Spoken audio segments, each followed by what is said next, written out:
Hello, friends and fans. This is Mrs. Goblin, and I'm on a journey, traveling the U.S. as well as other countries, so that I can not only work, but also play in this expansive and exhilarating world of ours. I want to bring my experiences to you, so you can enjoy the beauty, intrigue, and dynamic mix of cultures our world has to offer. I will drive, fly, ride bikes and horseback.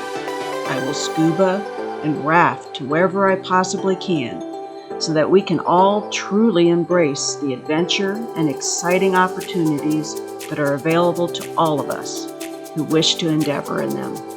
So put on your walking or hiking shoes, don your swimsuit and fins, wear your headgear and PFDs, or just sit back and relax while I take you with me on some awesome adventures. Please feel free to also like, share, and subscribe to my channel so that I can continue to spread the wonder. Let's take a hike, jump off a cliff, soar over the treetops, or dive under the waves of the ocean and get this thing rolling. And come along with Mrs. Goblin while she travels.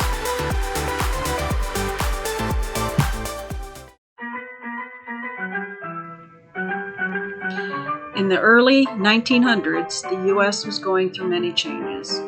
The first silent movie, The Flapper, and World War I are some of these changes. Then there was the instituting of Prohibition, which created political tension and the speakeasy. Historic Tours of America, the largest privately owned heritage tourism company in the United States, built the Prohibition Museum in December of 2015.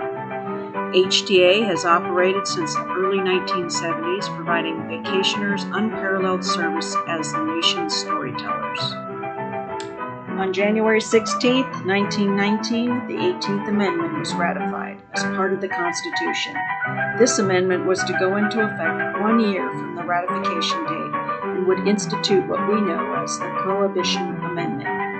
It prohibited manufacture, sale, or transportation of intoxicating liquors. It was in force from 1920 to 1933, when it was appealed by the 21st Amendment. Wayne Bidwell Wheeler was an American attorney and longtime leader of the Anti-Saloon League, the leading advocate of the Prohibitionist movement in the late 1800s and early 1900s. He played a major role in the passage of the 18th Amendment. As the ASL's leader, Wheeler developed a method of activism that came to be called as Wheelerism, which included direct persuasion of those in power with tactics such as threats to withdraw campaign endorsements, endorsing and finance opponents, and revealing embarrassing information to obtain support for restrictions on the liquor trade. William Ashley Sunday was an American outfielder in baseball's National League and widely considered the most influential American evangelist during the first 2 decades of the 20th century. One of his most famous sermons was "Booze or Get on the Water Wagon." That sermon convinced many people to quit drinking. He supported Prohibition and World War I.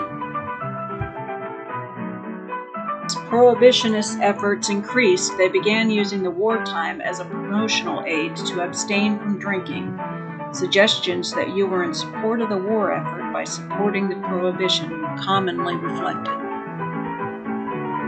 Caroline Amelia Nation, often referred to by Carrie Nation, or Hatchet Granny, was a radical member of the temperance movement which opposed alcohol before the advent of Prohibition. Nation is noted for attacking alcohol-serving establishments with a hatchet. Alone or accompanied by hymn-singing women, Nation would march into a bar and sing and pray while smashing bar fixtures and stock with a hatchet. Between 1900 and 1910, she was arrested some 30 times for hatchetations, as she came to call them.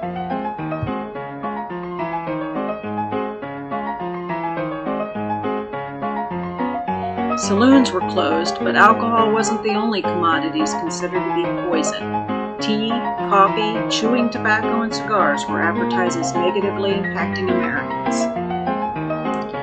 Whether you were for or against Prohibition, this took on another name: Wets versus dries.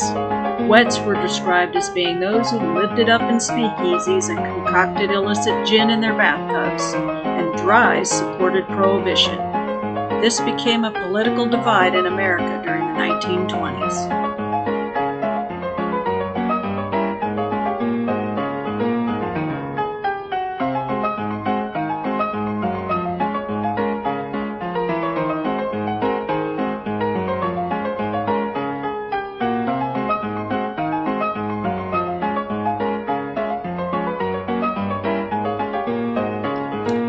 Gangsters and mobsters took advantage of the Prohibition by promoting and smuggling alcohol and creating many of the underground speakeasies.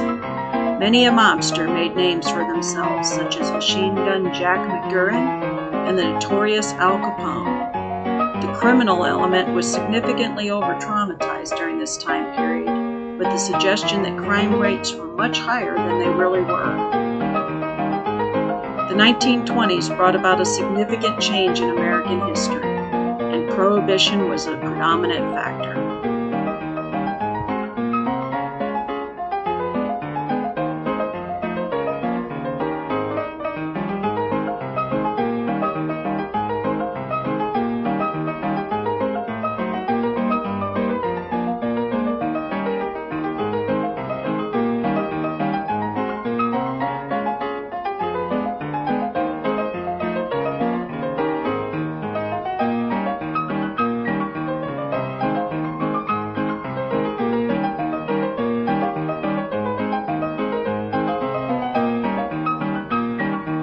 The museum ends with a visit to their speakeasy, where you can partake of some novel alcoholic beverages, such as the Brown Derby, Mary Pickford, and the Jack Rose. This is an educational and intriguing experience for all, and I would highly recommend going and checking it out. This concludes my video, and feel free to share, like, and subscribe to my channel. And I hope to see you at my next adventure.